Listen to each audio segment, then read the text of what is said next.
And welcome everyone to God's Views on Political News. It's so great to see you back here and us being together after 3 long weeks. How are you doing, Bill? Is that my name? It was the last time I checked, so I'm not sure. Okay. All right. Well, yeah, it's I'm fine. We're still trying to play catch up from all of the stuff that's going on in the last few weeks. So yeah, everybody's been really sick, and it's been going all over the country, and almost everybody I know has had, the flu, and I know your family had the flu, and it's just... Yeah, everybody got touched by it except me and Alan. We were the only ones who escaped, but we paid for it another way. So, no, we had a lot of people, in our congregation that were really sick. We've had friends that are different places. In fact, we've got one friend, his daughter has been very, very seriously ill. In fact, I'm going to just go ahead and take the time to mention this. Her name is Yael Good, and she's in the Houston area. And she got the flu, but apparently the virus attacked her heart. And she is still in very serious condition. So when people pray, think of Yael Good. She's 21 years old. She's in a very, very, very critical situation, and we just want to keep her in prayer. So, this flu has been, in my memory, the worst that I've ever experienced. Yeah, it's been really bad. And the young lady that you're talking about, I've been praying for her. I've heard about her and I've been praying for her. And my group in the morning shows we prayed for her today. So I know that she's seriously ill. Yeah, she is. And, it's just too young to be, facing situations like that. And I know her mom and dad are very, very appreciative of those who are praying for her.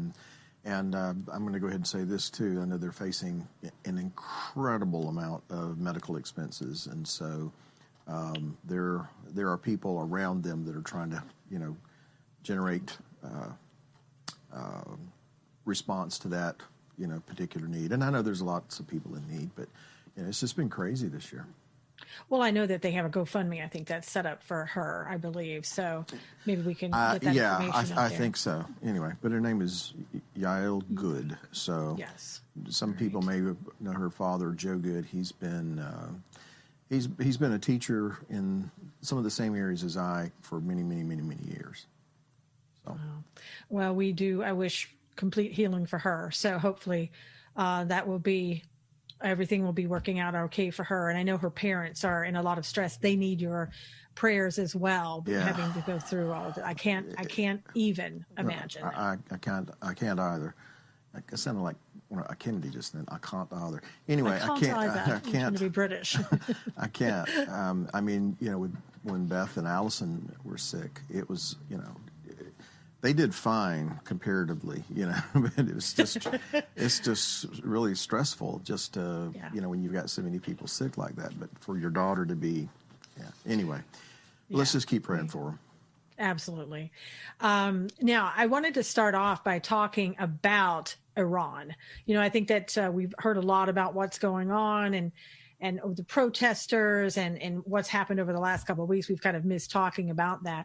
And I wanted to, start first to see how different people are reacting to everything. For example, let's look at how the protesters are reacting to things over, let's say, Trump and everybody else. So if Brandon has that tweet one, this is from President Trump. Wow, the wonderful Iranian protesters refused to step on or in any way denigrate our great American flag. It was put on the street in order for them to trample it, and they walked around it instead. Big progress. Did you see that, Bill? I did, and along with the U.S. flag was the Israeli flag. Mm-hmm. And, they refused to trample upon that either. So that one backfired on the mullahs and the Khomeini and all those guys. So I think we talked about this at some point in times past, but if we didn't, we need to. And then it's not to take us off topic, but I think it's related. Some of the fastest growing congregations, churches in the world. It's happening underground in places like Iran. And when we talked about that, whenever it was, and sometimes past, I think we even got into the idea of, for the sake of those people and what the Father is doing in places like that, we might see some upheavals. We might see some changes going on, and really, I think that's what's at the bottom of this. I mean, I really, really do. That's what the whole issue is when it gets right down to it. But as far as the people refusing to walk on the flag and all, not only were Khomeini and all these guys probably taken aback by that, but it seems to me that a lot of people here in America, particularly the left and the media and the people that just absolutely despise this president, were probably a little dumbfounded by that as well, because it didn't fit, their mantra, didn't fit their agenda. Well, and you think about that, and look how much we've been seeing lately. We've had the Chinese the protester, in Hong Kong, and we've had all of that going on, and how they are so respectful, to America, than more so than our own people in America. I mean, it's been amazing to watch. Yeah, I mean, with the flag and the national anthem, and yes, it's. If anyone's paying attention, and I hope they are, they can see what's really going on here in this world. And I'm hopeful that, as we've said many times, that Haman is building his own gallows. All these things that they throw at the administration and the president and people who support the president, and I think in particular people who are of faith, the more they throw at them to try to alienate and try to diminish and try to demean, it seems to me the more boards they add to their own gallows. That's the sense I have, and everything they try to do, it seems to blow up in their face in terms of what the truth is, as opposed to what they're pushing out there. Mm-hmm.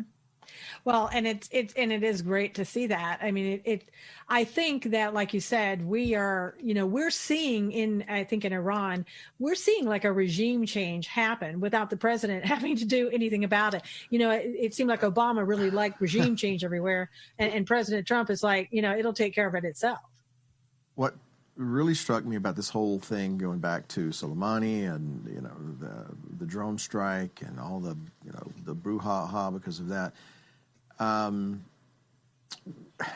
I don't know that the president mapped this all out in his head, that if we do this, this will happen, and this I don't know that he had all that planned, but to me it seems like by him, first of all, taking decisive action, having some positions, some convictions about some things, and then taking appropriate action, i.e. Soleimani.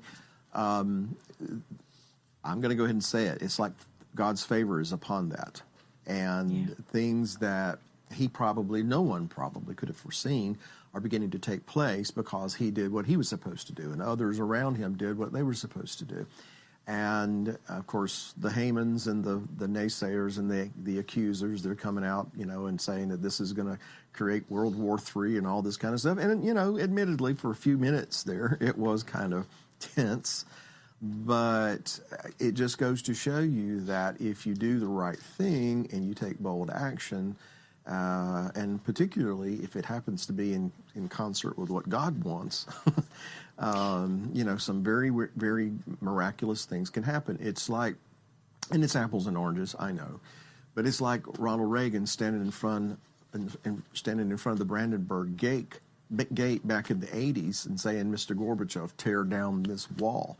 Well, everybody around him said, "No, don't do that. You'll incite something. You'll get them all ticked off." And he's like, "I'm going to do it anyway." And World War III didn't happen. In fact, within a year and a half, 2 years, guess what? That wall came down. Germany was reunited. All these things can happen.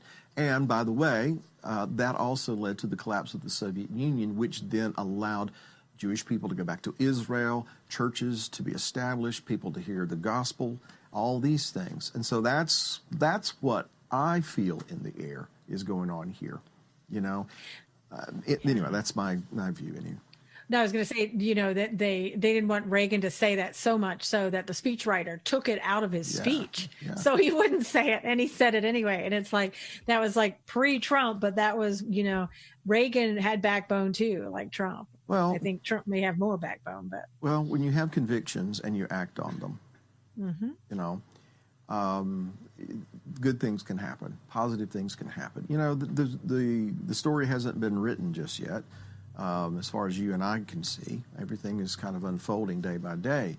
It may not turn out the way we want it to turn out. I don't know.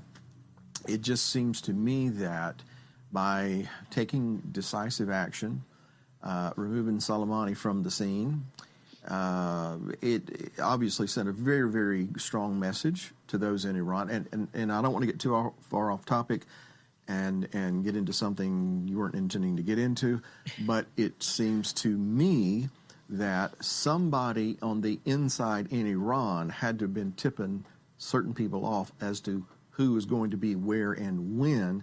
Yeah. And if that's the case, I bet you it's got a lot of those people in Iran running scared. So they're thinking, you know what, we claim that we can touch him, but he's already touched us and proven it. So he put them in a very, very precarious situation. Yeah, it was my understanding that Soleimani's men, some of them turned against him and probably told Israel, because Israel was working with us, of course, probably told Israel where he was going to be and at what time and all that. And then we were told from Israel and, went out and got him. And I think it's great. I mean, it's also so great to see the protesters too, that I guess they've put up, shrines for Soleimani and big pictures and posters. And I saw a video where they were kicking that in, they were setting it on fire, and especially all of this happened after the Ukrainian airliner went down, who, by the way, Trudeau is saying, and it's without saying it was President Trump. If there wasn't anything happening over there, these Canadians would be home in their beds. It's like, well, you're baiting me here with to say something about Justin Trudeau. But let's just say there's a difference in philosophy. There's there are leaders who will take decisive action and challenge somebody to tear down a wall or take out a terrorist, and then there are those who wear bike helmets and ride bicycles, But he's growing a beard. He's trying to, look a little bit more the part, I guess. Not working, but Yeah, well, he's in Canada, But it's Trudeau. What can you say? I'm sorry, Canadians. He's all yours. He's all yours, and they don't want him. Paul and Lori Normando said, we heard a report that the mosques are empty in Iran. Don't know how true this is. Like yourself, I've heard that people are coming to Christ over there in Iran very rapidly now. When Iran was a lot, the people of Iran, not the government, but the people of Iran were pretty much secular, from what I understand, for a very long time. Well, my understanding is, back in the pre-Ayatollah days, it was pretty westernized, secular, but they've been under such oppression for 40 years now. Can you explain what the Ayatollah is real quick? I'm kind of confused on that. Oh, okay. That was not the voice of God. That was the voice of Brandon speaking. During the Islamic Revolution back in 1979, when they took, 52 or 53 American hostages? 52. 52. In the embassy, and this leader, Khomeini, from France, he was in exile in France. He was a very hardcore Islamic cleric.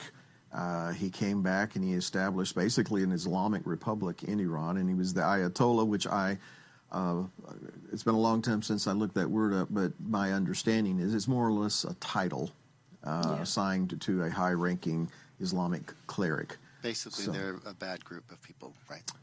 Oh yeah, very basically. That's putting it mildly. Putting it mildly. These are the people who imprison people who are dissenters. They kill them. They oppress but they're people. Still like a governing body of Iran. Yes, that's what's in control right now. Yes. Okay, thank you. Yeah, read the news. I listen to the news and I read and watch it, but I don't have time to keep up with all the terminology. Okay, There's so much out there. Then pay attention to what we're talking about. Then. So pay attention to what we're talking about. I am. Yeah, it's and it's one of the things that I learned over all of this happening, and it brought things out that wasn't being discussed in the news. That in Iraq, when they have that prime minister in Iraq, when Iraq fell in 2011, when Obama pulled out very quickly, all of these people from Iran rushed in there, and Iraq is essentially now taken over by Iran. Yeah. And even the prime minister that's sitting there is there because Iran agreed to allow that prime minister to be there. But that prime minister spent a number of years in Iran. So he's more Iranian, basically, than he is thinking, like Iraq. And so, I mean, it's amazing, what's going on and how, that everybody's saying, well, Trump, he's doing this, he's doing that, and we want him to leave and pull out of the Middle East. We're in a bad position right now that if we pull out of Iraq right now, Iran takes over another country, although they almost all have it right now. And China has been coming in and talking with Iraq and meeting with them, which is essentially meeting with Iran. So we're in a bad spot. Well, in that regard, yeah. I mean, it's my understanding that the reason we told them we're not leaving is because those who ask us to leave are really Iranian proxies. They're not really true representatives of the Iraqi people. Right. That's my understanding, anyway. Yeah. I don't get the classified briefings each morning to say that with any certainty, but that's my understanding. So, it's all these things can get so complicated, I guess. I do take heart in the fact that the president has not shown that he is interested in getting into these long-term, as he puts it, endless wars. He seems to take steps to remove Americans out of harm's way if he deems it necessary. So, I'm willing to give him the benefit of the doubt in some of these decisions based on what I've seen in times past. I do hate to see any Americans put in a situation where their lives are on the line if there's not really some genuine threat, to America, to our interests. But, there are other people who made decisions many, many, many, many years ago that put us in this situation right now. Right. And there, we have a situation where they killed one of our American contractors, and they went against and tried to strike our U.S. embassy in Iraq. To me, that was all the reason that you need, even though the Democrats are now saying, oh, well, the president doesn't have that power to do so, blah, blah, blah, on and on and on. He does. It's an imminent threat because they attacked our embassy in Iraq, and those were Iranians. That was not Iraq. I'm just amused at how all of a sudden some of the Democrats are so concerned about the separation of powers. It's amazing to watch. Now, mind you, I'm one of those people who believe that if we're going to declare war, we need to do it the way it's supposed to be done. We're supposed to take it to Congress, and it's supposed to be done the right way. I'm not against the notion of if we're going to declare war. However, people made decisions a long time ago. Decades at this point, that have put us in the situation that we're in, i.e. Iraq, Iran, and all these kinds of things in the Middle East. And so, I think for the most part, Trump has done pretty well handling the hand that was dealt to him. Oh yeah. Barry Goodson says it seems we're all caught between a rock and a hard place. Ba-doom-doom. Oh, he can tell he knows Bill. No, I'm just kidding. Let's look at tweet number 2 if we can. And this is what President Trump had to say about what the mainstream media is talking about. He said the fake news media and their Democrat partners are working hard to determine whether or not the future attack by terrorist Soleimani was imminent or not, and was my team in agreement? The answer to both is a strong yes, but it doesn't really matter because of his horrible past. Right. Was there ever anybody who said about bin Laden, oh, should Obama have done that? Was it imminent? I mean, nothing. No, and that's what I'm saying. All of a sudden they're concerned about making sure we do this according to the Constitution and the precedent and all this kind of stuff, when they have long abandoned, those guiding principles and have, my view, Congress, and not just this Congress, for a couple of decades, have long ceded their responsibility to the executive branch and let the executive branch do certain things that they should never have been able to do. And that started long before Trump. That started long before Obama, for that matter. Mm-hmm. This has been ongoing. But now, all of a sudden, that we've got someone who's taken some decisive action and in the process is making them look like a bunch of fools. Now, all of a sudden. Which isn't hard to do. Well, these days, this is true, But, I mean, it seems to me that everything he does, that they seize the opportunity and going to try to, make him look foolish, and they come out with egg all over their face. I mean, Pelosi going on with George Stephanopoulos and talking about, trying to diminish the particular protesters that were coming out against their own government in Iran after this Ukrainian airliner was shot down. I mean, she looks completely foolish. And let's go ahead and show that. We have that in video 1. So let's show that now about what her little interview with George Stephanopoulos. We get there. We're seeing now demonstrations in the streets of Iran against the regime. Do you support those protesters, and would it be a good thing if they brought the regime down? Well, the protesters are protesting, as I understand it, this brand of protesters about the fact that plane went down, and many students were on that plane, and these are largely students in the street. I think the Iranians should have not had commercial flights going off when there was. They're calling at the regime for lying. They're saying death to Khomeini as well. No, well, whatever it is. But the fact is this: there were protesters in the streets before against the regime. After the taking out of Soleimani, there were protesters in the street joined together, as you know, against us. That wasn't good. Taking down this plane is a terrible, terrible tragedy. And they should be held accountable for letting commercial flights go at a time that was so dangerous. But there are different reasons why people are in the street. Of course. Here's what jumps out at me about this whole argument that they've been making is, okay, she said they shouldn't have been letting planes take off during this very dangerous time, as if there was missiles going back and forth from Iran to Iraq, from Iraq to Iran. Everything took place over in Iraq, a totally different country, and just in a very, very small, limited, operation. There wasn't some full-scale war where shots are being fired, missiles are going off back and forth between two countries. So it's ridiculous. It's ridiculous. And to think, too, those people that were, that showed up for Soleimani's funeral, those people, most of them were forced to be there. And also, I want to know who was on that plane too.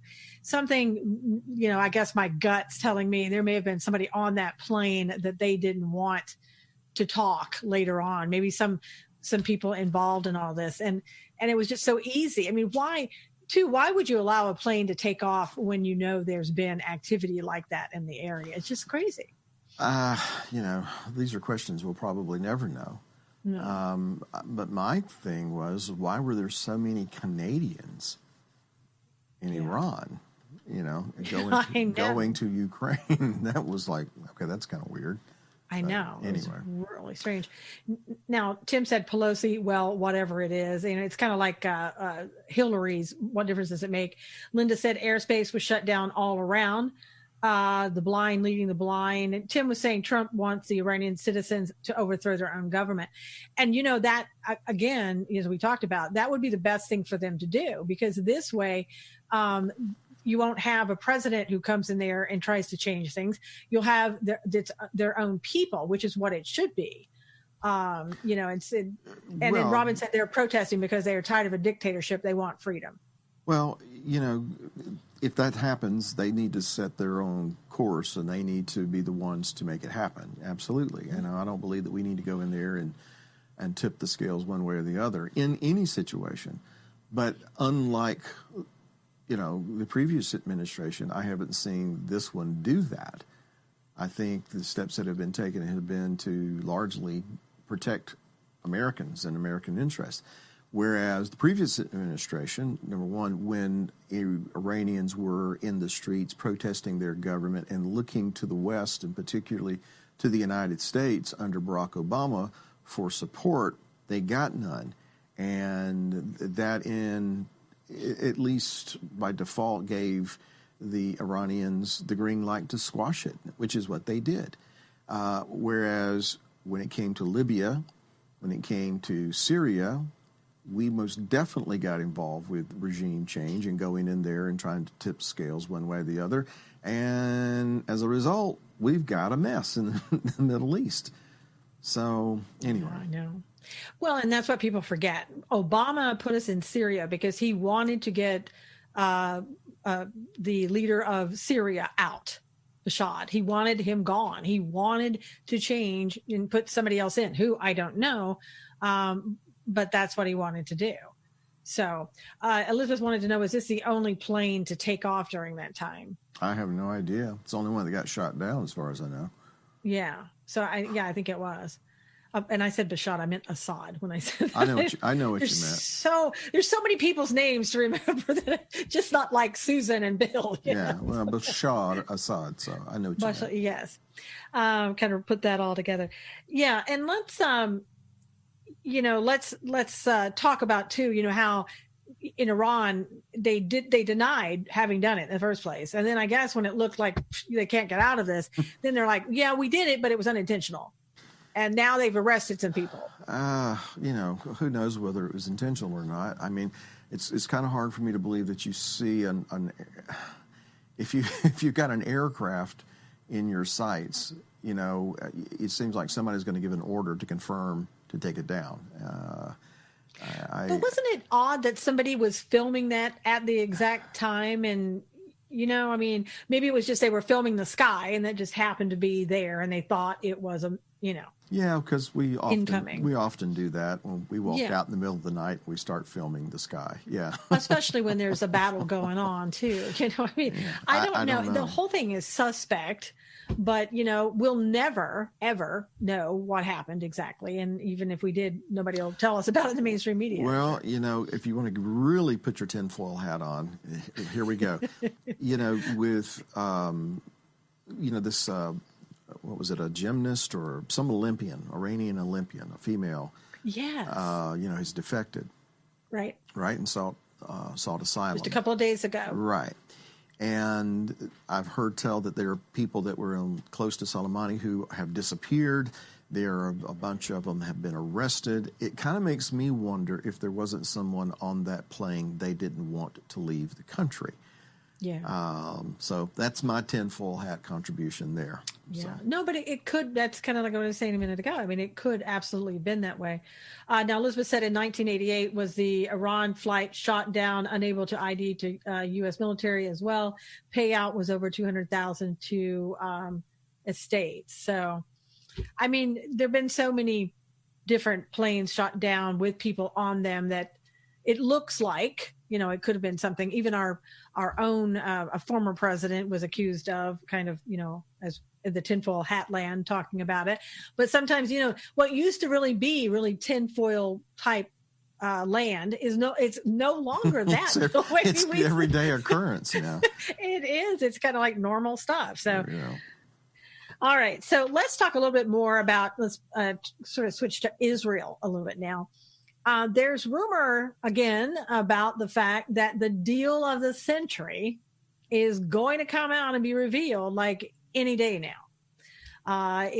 We've been talking about this for about the past 2 years, and it's. No, can I correct you? Sure. We've been talking about the deal of the century for the last 2 years, but we've been talking about peace deals coming out for forever. 30 years. Yeah. So let me just kind of put this in context, okay? All right, continue. I'm sorry. Well, this one is supposed to be the deal of the century. And, it's the one that about 2 years ago, we talked about bringing it out. We were going to wait until after the election of Netanyahu, and then we were going to bring it out. And then we had a second election, and we held up. And now we're coming up on a third election for Netanyahu, which is March 2nd, I believe. And we have Benny Gantz. I believe it's Benny's his first name, Benny Gantz, who's with the Blue and White Party. And he's not against the plan. He's open to it. He hasn't heard about what it's about, but he's open to it. But people are saying, do you really want to bring this out now? And they're saying, well, President Trump kind of wants this to come out before the March 2nd election because of the fact that if we have the election in March, it may not be decided really until possibly May who is the prime minister. So we need to get this thing out now because May is a little bit too close to November, our own election.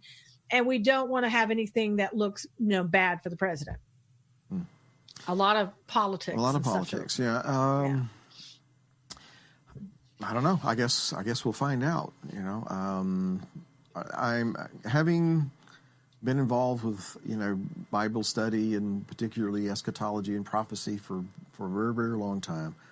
I don't get too worked up about these kinds of things, to be honest with you, until it actually happens. Yeah. So I'm not saying there isn't a plan, and there have been some reports have come out that what's contained in it, and what it would actually affect. And from what I've heard, some of it anyway, I'd be very, very, very surprised for the Palestinian Authority to agree to it. But they're not going to. They've already said without even seeing it, we're not interested. Yeah. I mean. Yeah, it will benefit Israel, supposedly, that it's going to be something that's going to be very much, it's not going to split Israel. It's going to give them a lot of control. And so that's why Trump is thinking, supposedly, allegedly, that this is going to be a really good thing for Israel, be a good thing for him.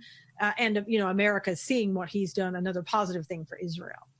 Well, again, excuse me, if what we've heard is actually contained in it, my understanding is basically if one side decides that we're not going to do it, well, then the United States is no longer going to give you any support. So if the Palestinians say we're not going to go along with this, well, then that, right. That says, well, okay, well, we're not going to give you any more money. Which, by the way, considering where they take and put that money and how they use it, I would be completely good with that. Oh, me too. Yeah. It's just kind of like that, what was it that, how much cash arrived in Iran on a pallet? 1.7. 150 billion. Yeah. President Trump was absolutely right. That money funded the missiles that they've been firing at us. And the attack on our embassy. Exactly. So this is what's been going to the Palestinians hasn't been doing what it was designed to do. Pardon me, I'll have to cough again. Yeah. And they're saying that they think that this plan, if anything, it will have Israel annex parts of the West Bank and maybe all of the major settlement blocks there. So, and then have a little impact on the elections, I think, because the Palestinians aren't going to have anything to do with it.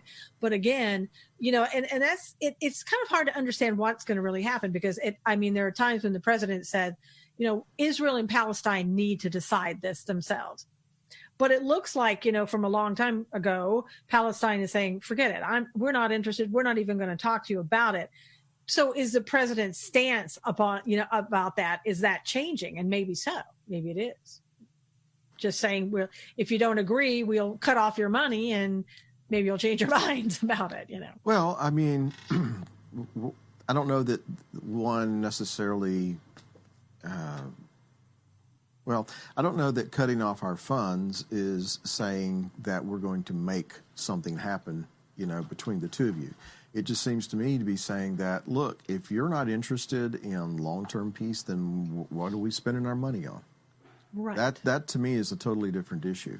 I understand they go kind of hand in glove and they're connected, but it's not, I don't think that is trying to push them to do something that we want them to do necessarily, as much as it is us being kind of practical and prudent about where we spend our tax dollars overseas. And why do you want to give it to people who are going to be, committed to war and to terrorism and those kinds of killing things? Israelis. Yeah, right. Yeah, we need to remember that in the Gaza Strip, Hamas is the government. Yeah. And whether or not the people in the Gaza Strip did this of their own volition or at gunpoint, I don't know. It's probably a flip of the coin. But they voted for Hamas to lead them. So that's what you're up against. That's what you're up against. Now, let me say this. There are some very, very good people who, non-Jewish people, Palestinian, if you will, who live in the so-called West Bank, who live in East Jerusalem, who live in Nazareth, who live in places all over Israel. People who just want to raise their family, make a living, live in peace without all the other stuff. So when I say something about the Palestinians, I'm not just, painting everybody to be the same thing. Nevertheless, the people that are representing them and have continued to represent them since Yasser Arafat have always said one thing and did another when it comes to making a true and lasting peace with the Israelis. Yeah. Well, and I think too, President Trump has been very successful at convincing countries, look, get in on the good things that we're doing here, and that other countries are involved with the United States, and they've been profiting by that, benefiting by it. Get in on it with us and work with us, and we'll help you be successful and help your country and your people benefit.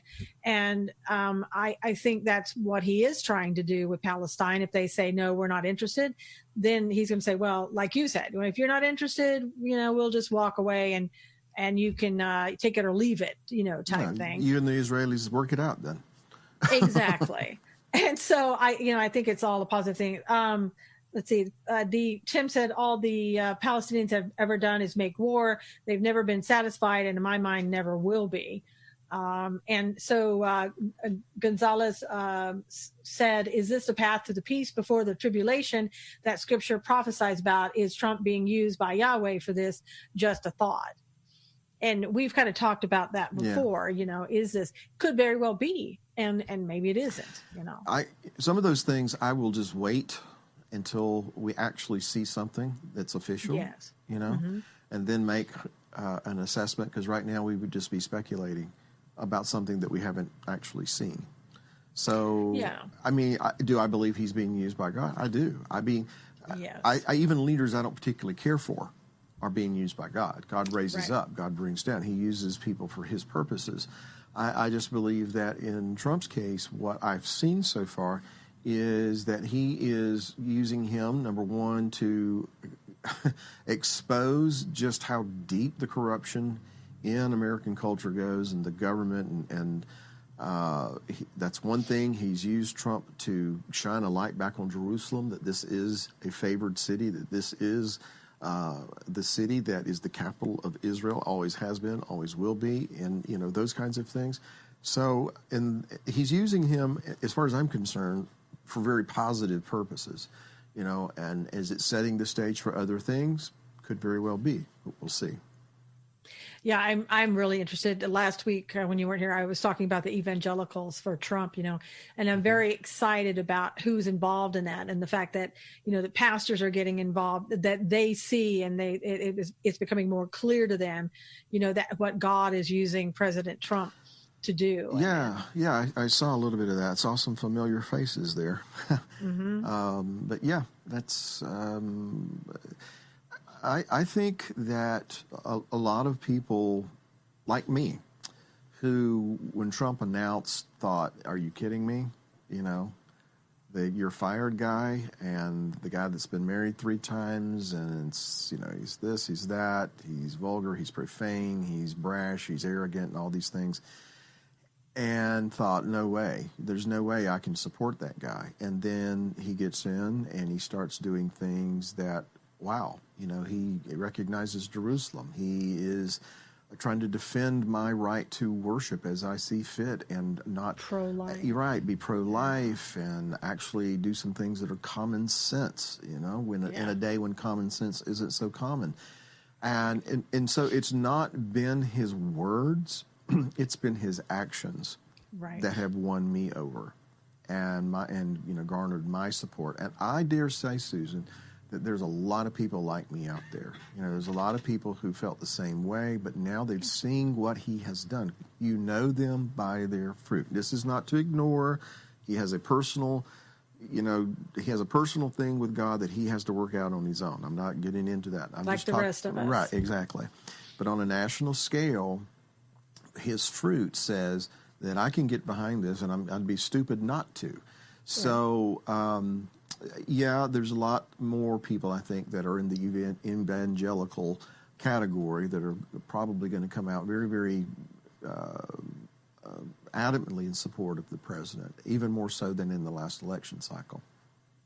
Well, when you have a pastor from California, Pastor Jack Hibbs, that is, from California, that is part of that Evangelical for Trump team and has, talked about all the positive things that he experienced when he was there with Trump and how he believes in Trump and how people will say to him, well, I can never vote for Trump because he's immoral.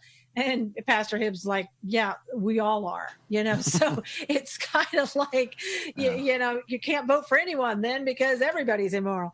But it lets people know that, David wasn't perfect. Nope. Even who was in the biblical times or who is today? Nobody is.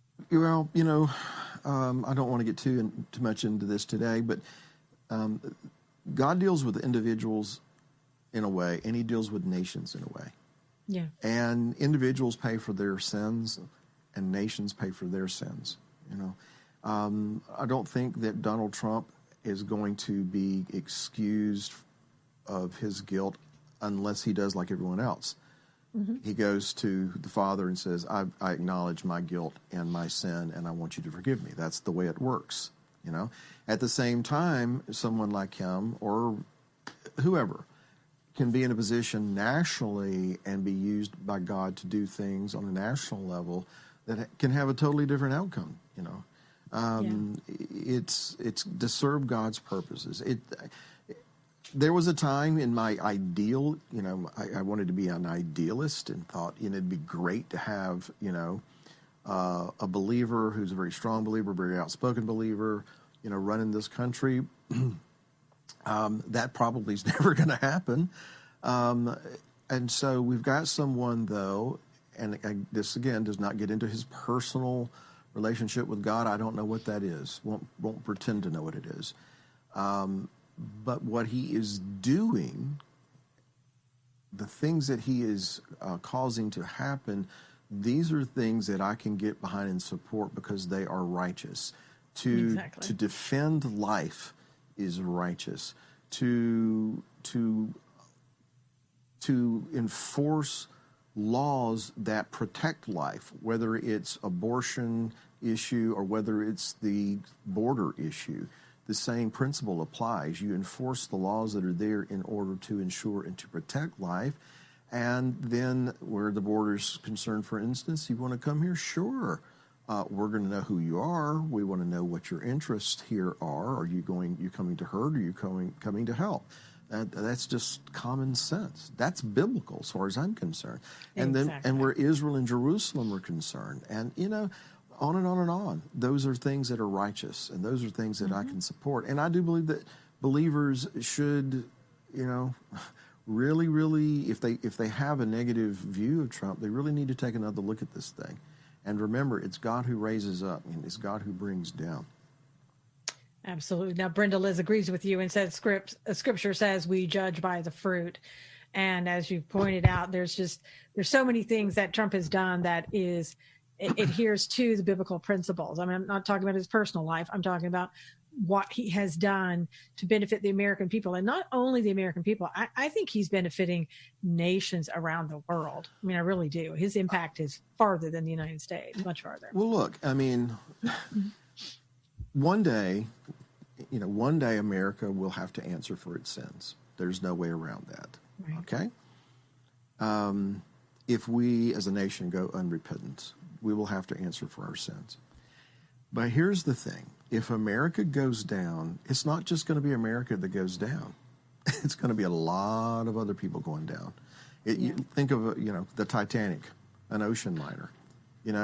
It's not just the people who are left on the ship that are going to go down. It's anybody who's within range of that sinking ship. The suction of that sinking ship is going to pull them down too. So, all these people who want to see America's demise, and this includes the Antifas and the the 20-somethings that, live in their mother's basement, who think they're entitled to everything, and they want to see this capitalist society go down the tubes. They're, I guess, too ignorant to understand that if it goes down, they're going down with it. And a lot of other nations are going to go down with it. And then there's going to be chaos. There's going to be a power vacuum. So it's not a pretty scenario, to consider what happens if America goes down. So, look, I'm one of those people. I mean, I know that I'm a citizen of another kingdom. I serve a king who is going to rule and reign from Jerusalem, the Bible says, and I'm looking toward that day. In the meantime, I'm all for making sure that where he's planted me, that I'm doing everything I can to make sure everything is where I can continue to do what I'm supposed to do. That is to be a light in the darkness, to be the one who bears fruit, that attracts others to get on board, his kingdom, to become part of that nation before all these things really do hit the fan. So I'm looking at it that I hope Trump is in there for another 5 years, and that he continues to do these kinds of things that give you and me and others opportunity to do what we were placed here to do by our king. And if it's his will for it to go beyond Trump and into another, administration that would advance these kinds of things. But then if it doesn't, it doesn't. Anyway, I'm rambling. No, but very good points that you make. Now, I want to talk also about, this week we had another something happened under the currents. We've had a lot of problems with the FISA court. We've had a lot of issues going on about, all the surveillance that we had on the Trump campaign, and all those people with the FBI allowed for all that to happen, and going to the FISA court supposedly and getting applications and warrants signed based upon false information. I'll just put it simply as that. And then we had the FISA court that came out the other day and appointed David Chris, who is going to oversee and make sure all of the things that the DOJ said needed to be done, all the reforms that needed to be done in the FISA court, that David Chris was going to take care of that. This Obama-appointed guy. Isn't that the fox watching the hen house? It is. I'm telling you. It's like, come on in. But now this guy, let me tell you a little bit about his background. He did work under the Obama administration, but he also worked under the George Bush administration. But when he was under the Bush administration, he was all for, the Patriot Act and surveillance and things of that nature. So you got a guy that's he's pretty much also come out and said he was for Carter Page being surveilled and all this other stuff happening. So he's pro surveillance. Don't we have anybody else in the entire United States that is sort of neutral on these things that could come in and actually make reforms and you'd feel comfortable about it? Well, I mean, you're going to have to go out beyond the Beltway to find them, and as far as his connection to the Bush administration, so what? I mean, I read something the other day that George Bush and Michelle Obama are pretty tight buddies, and it's true. That doesn't give me warm fuzzies. No, it's kind of like the Bush family adopted the Clinton family and the Obama family. So I don't know what that's all about, but they've gone Democrat is what they've done. Well, it doesn't give me warm fuzzies, that's for sure. No, it doesn't. And this guy, and here's a couple of things that were said about the appointment of this person. Devin Nunes said that the appointment was shocking and inexplicable. It's hard to imagine a worse person the FISA court could have chosen outside of James Comey, Andy McCabe, or Adam Schiff. And he makes a lot of sense there. Sarah Carter, a great reporter, said it's a ridiculous choice. The FBI lied to the FISA court, and to help make sure that doesn't happen again, the FISA court chooses an FBI apologist who denied and defended those lies. The FISA court is setting its own credibility on fire. I don't think we should have a FISA court. That's just my opinion, but I'm beginning to think that myself. It sounds like it's just government overreach to the nth degree. Yeah.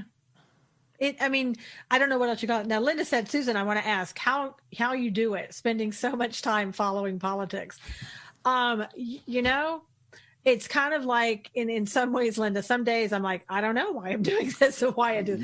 You ought to see her bills from the therapist. I mean, it's just outrageous. I'm kidding, joking. Therapist, heal yourself. I'm joking. But it you know, I don't know exactly, but for me, it's like I do this because I feel like I'm a watchman on the wall. I really do.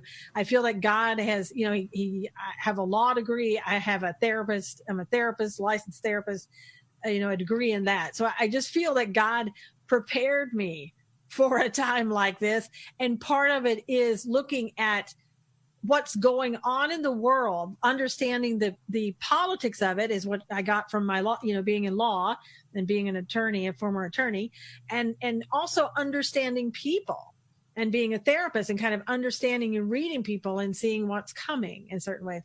So all I can say is God is doing this and helping me through it. Otherwise I wouldn't be able to put up with all this and, you know, 24/7. Okay. Well, you have a logical path that led to this. You studied law, you know, therapist and all these things.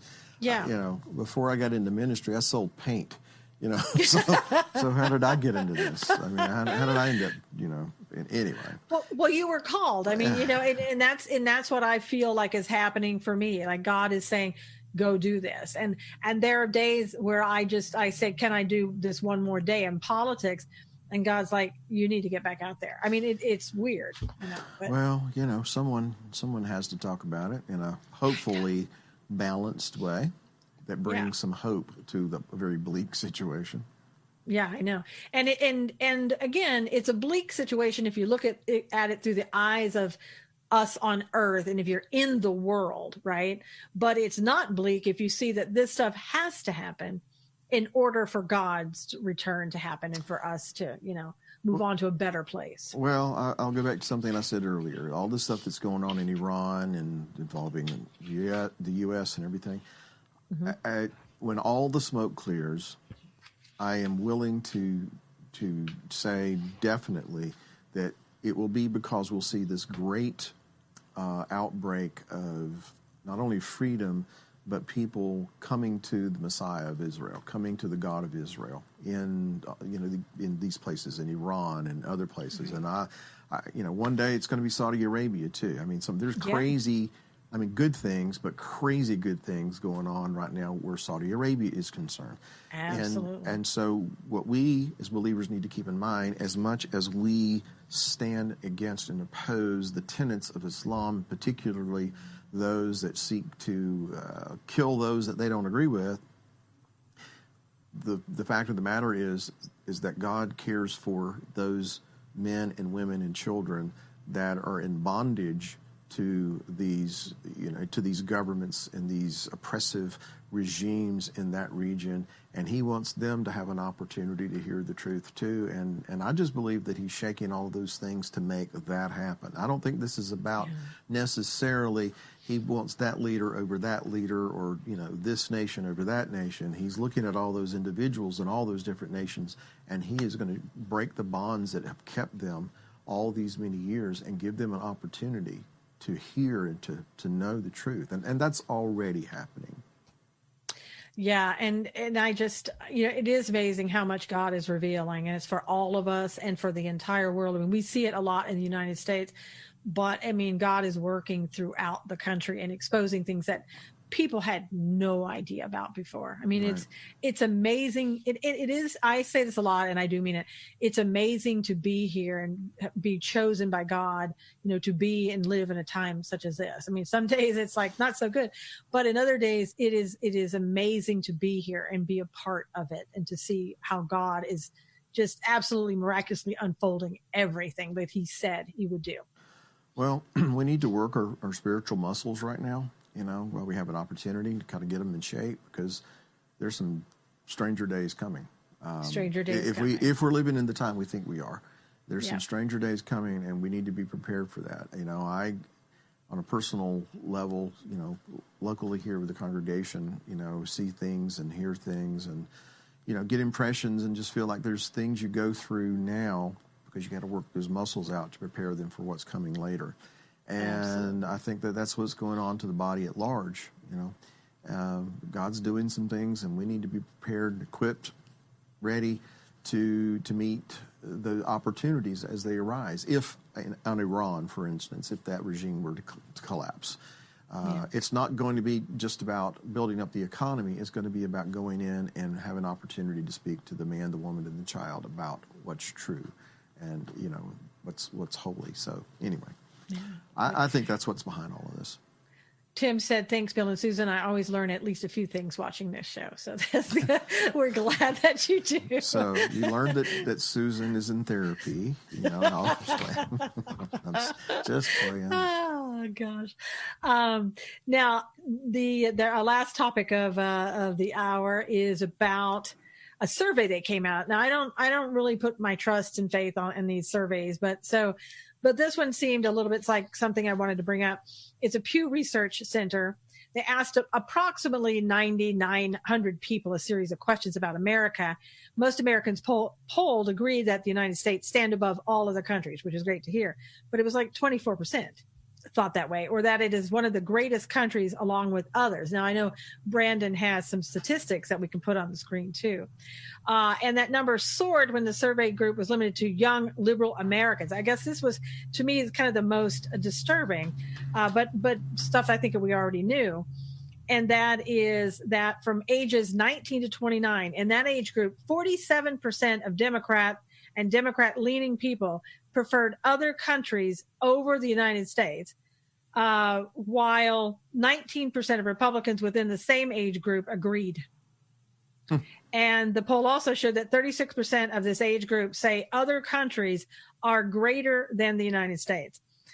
It's so disappointing to hear that and to know that young people are being brainwashed into believing that this isn't a good country, or it isn't the country they thought it was, or because they hear so much of Bernie Sanders and AOC and Tlaib and Ilhan Omar and all these quote unquote leaders of the Democrat and Independent Party, whatever Bernie is this day.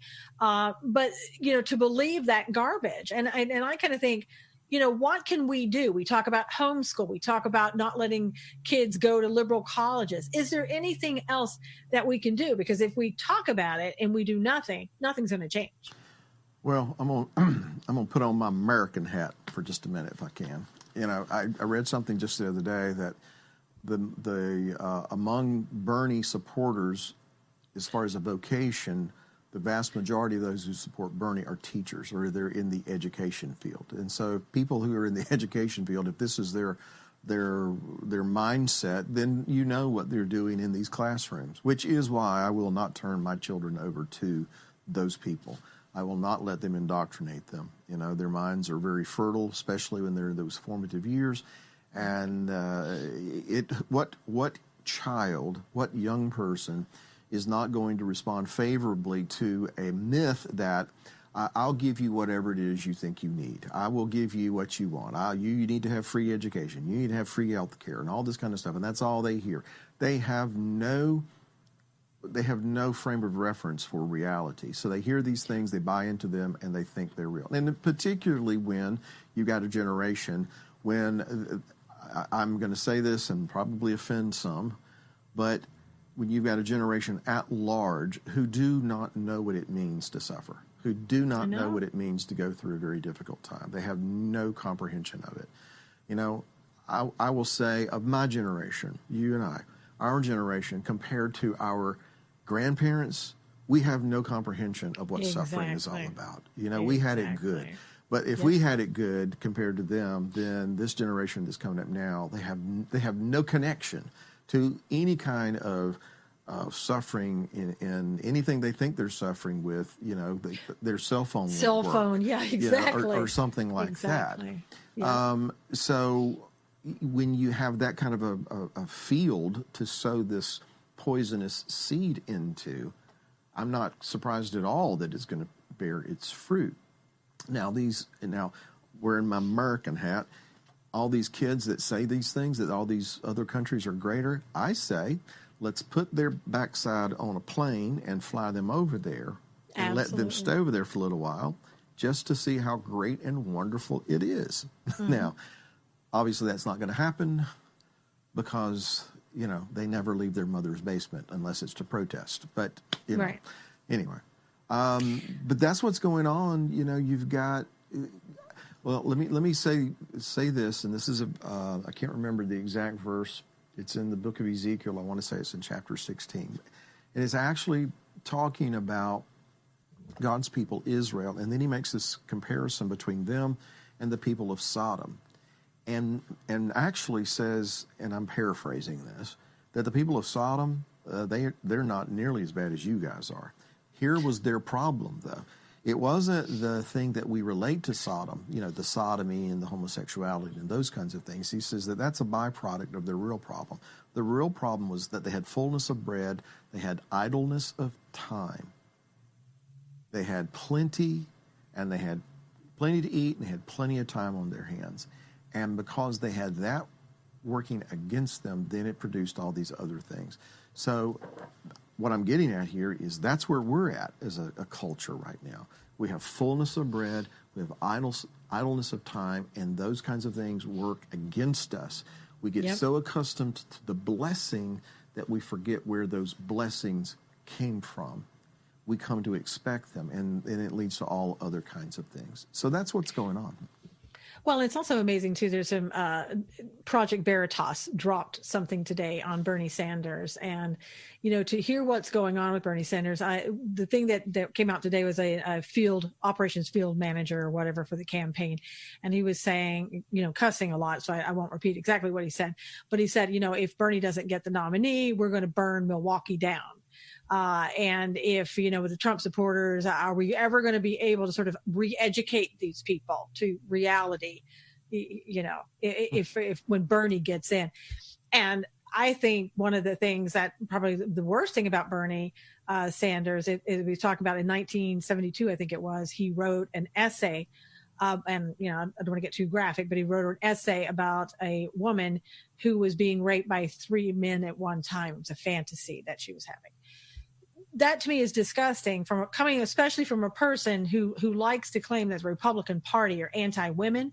And then you have a 1972 article, and even Snopes said, yes, it's true, he wrote this article. So my point too is, how could somebody who calls himself a Christian, vote for somebody like that? When you go and you see what he's actually done, and there's more. I mean, he's more of a communist than he is anything. So I hope people start to wake up and see who sort of is coming to at like the survey. This is what people are drawn to for whatever reason, and we've got to wake those people up that you shouldn't be drawn to that's not good, that it's not healthy, it's not normal. Of course, we don't have normal anymore, but I mean, it's just not something that is beneficial for the country, and it's a hard thing to do.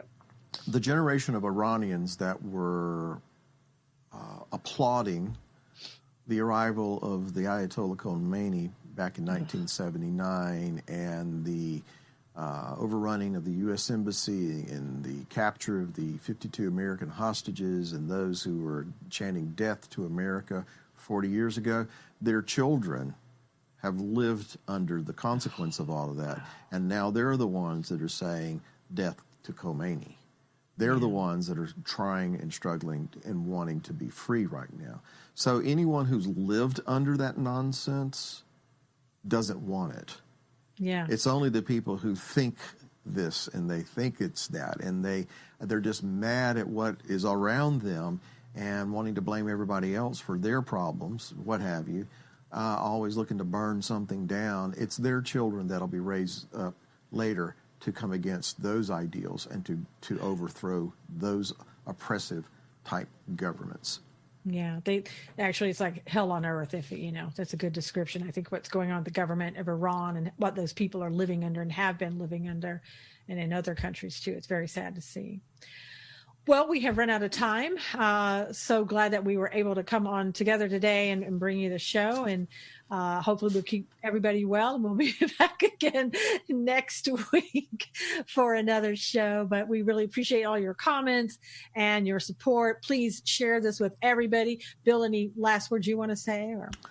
I think I flapped my gums enough for today. Okay. All right. So everybody, thank you so much. Until next time, God bless you. Take care. All right. Bye-bye.